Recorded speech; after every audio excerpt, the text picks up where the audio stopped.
joining me on my Instagram Live. My name is Makita Waterman. I'm here to talk to you today about how to get more customers and clients on the internet. Last week's live was a success, and I wanted to talk about this and have kind of like a full conversation about social media marketing, blogging, and how to build relationships with your audience outside of Instagram and other apps. The importance of video marketing, email newsletters, and what to avoid doing that could be stopping your ability to grow. So if I look to the right, it's just I'm looking at my notes and I just want to make sure that I am covering all of my points here. So social media marketing, Instagram has changed and this app is quickly changing.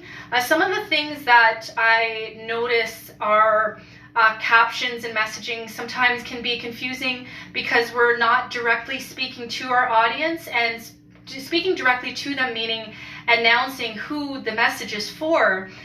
When you have like a blanket statement on your social media captions and you're not really being specific about your target audience or who you want to reach, hey, thanks for joining, Dan. It can be really difficult for people to understand your message. So if you have a post that you're doing, a video or a photo that you're doing on social media, especially here on Instagram, make sure that you're speaking directly to people. So if you sell art, this is for all my art lovers. If you are selling a tourism kind of package, this one is for all my travelers. So make sure that your message is on point. It's directly speaking to your target audience. This way, whoever's interested in reading or looking at your piece of content, they will do so. And whoever's not interested in watching that piece of content, they will move on. So grab people's attention. If you have a video on social media, make sure that your video catches people's attention in the first 5 seconds. If you can put subtitles on your videos, whether you're taking your videos from TikTok, or maybe you can use a free or inexpensive app that can actually listen to the video and add captions, that's a great way to start. In addition to that, you always want to have a call to action in all of your social media captions. When you're asking questions, when you are asking people to take action, whether it's to check out your YouTube channel or check out your website for some freebies, that's one of the best ways to write captions. Speaking directly to your audience, writing in a way that is conversational, as if you're speaking to your best friend without using any kind of complex words or jargon that doesn't make sense to people, is how you want to get started. Now, blogging. Blogging is something that is still powerful. A lot of companies a lot of small businesses, shall I say, take a look at their websites, and a lot of them don't have a blog going, but it's one of the great ways to help your website rank on Google, whether it's the first or second page. First page is more ideal. And in addition to blogging, it helps people lift off of your social media apps and come directly to a website that you actually own. And you have the rights to. Blogging should be at least 500 words, no more. You can do less, 250 words depending on the topic, like it's an announcement or a product launch or something to that effect. If you're getting into blog writing, hi, thanks for joining. If you're getting into blog writing that's about 1,500 words, make sure that you're using those as a guide to have like a neutral tone of voice towards a potential product that you're launching on and everything of that nature, so that it's more conversational, it's full of information. And when you're blog writing, 500 words is ideal. It really depends on your target audience. If your audience is executives, definitely want to keep it to 500 words. But if you're sending your blog out or you're writing it to somebody that might be new to your products and services, you want to make sure that you can at least go to 500 to 1,500 words. That way they can kind of take a look at your content, make a decision as to whether they want to buy, and potentially share your blog with people that they know at school, at work, in their industry. So make sure it's full of facts. Put some hyperlinks in your blogs. It helps with SEO rankings on your website, etc. And I'll keep going. What I just started recently doing this year with my blogs is I've been adding YouTube videos to my blog to drive traffic, increase views, and show people that I have a YouTube channel. Now, when most people check out your your blogs or your website, they may see the social media handles at the top, they might not, depends on how visible they are. But it doesn't hurt to promote the fact that you have a YouTube channel, and it can actually condense some of the words in your blog and add some value to people that actually like watching videos versus reading. In addition to blog writing, make sure that your content is conversational, as if you're speaking to your best friend, you're speaking one-on-one to your audience. You know, sentences with 15 words or less, questions, and really thought-provoking content that drives conversations and make people interested to want to continue to read additional blogs on your website. Make sure in your blogs that you have bright photos as well. Of course, make sure that your photos are exactly specific to what you're talking about. You don't want to have any clickbait content going on where you put a photo of a celebrity, but you're not even speaking about the celebrity, and the person could potentially just log off of your website, which is a loss of an opportunity for them to take a look at your products, your services, your about page, and other ways that they can stay in contact with you aside from leaving your blog and moving on with their life. Now, video marketing.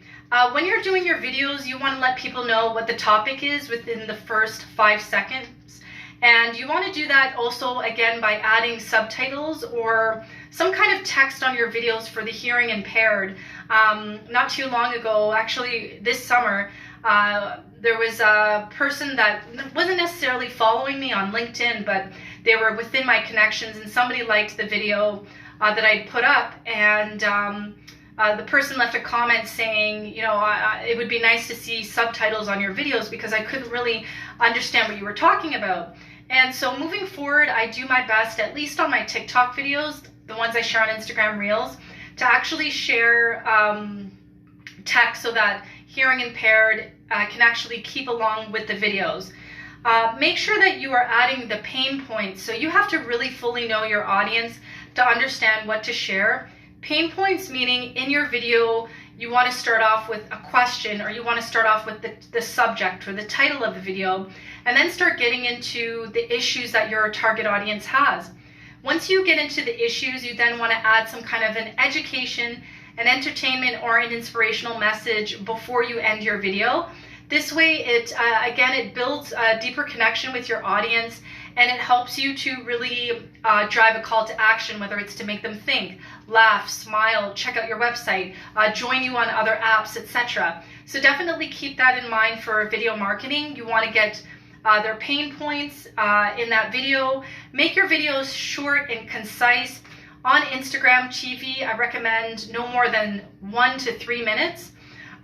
TikTok, obviously 15 seconds, but I do believe that some people have access to, have access to do 30 seconds. You're more than welcome to do that.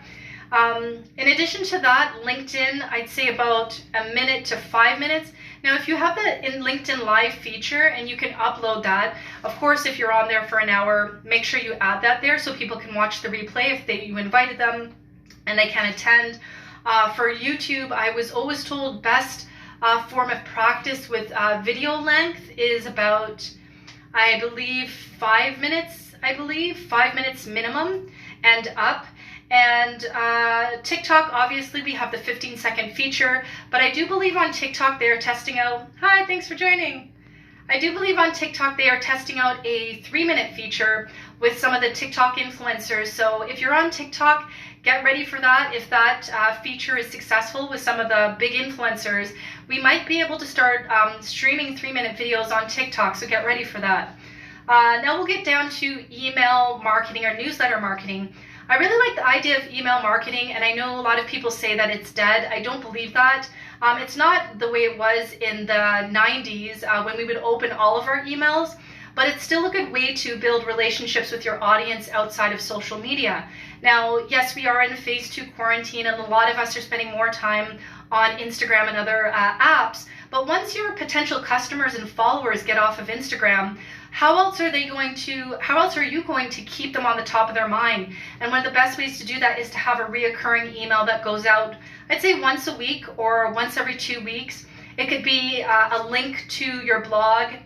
It could be educational content. It could be products and services that you have coming up, but make sure that you also drive traffic to your emails and ask people to sign up, or you have some kind of feature on your website where people actually sign up quickly so that they can join you on the journey outside of the app and potentially come back to your site, check it out, and buy your products and services. Email newsletter. Okay. So when you're doing emails and newsletters, make sure that it is based on the relationship of your audience. So for example, if you have a group of customers that have been buying from you for a couple of years, it's totally safe to send emails that are more sales-based. The tone is a little bit more direct. But if somebody just visited your website and they clicked on your email newsletter and they don't really have a relationship with you, and maybe they don't follow you on social media, I really do believe that your emails and newsletters should be more adding value,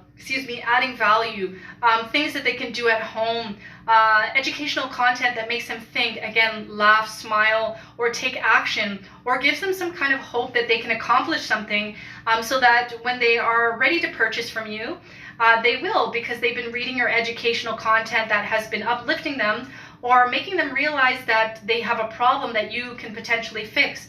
So make sure you think about that. The other benefit to email and newsletter marketing is it really inspires people to increase site visits. And as you know, as long as you get that link, you can share your email marketing on Instagram, you can share it on TikTok, you can share it on LinkedIn as an actual link out, on Twitter, etc. So definitely take a look at email marketing. It could be a great opportunity for you to build deeper relationships with your existing customers, site visitors, and your audience. And last but not least, what to avoid in the internet period so that you can build up your customer base. So based on what I see, I do see a lot of selling on the internet, especially on social media. And I think this is kind of like the old school way of doing things.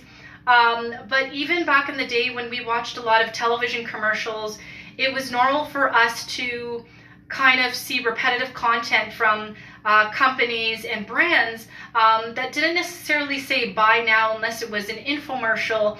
And even then, we didn't really buy from infomercials unless we really felt like we needed it, or the selling tactics were really, really good.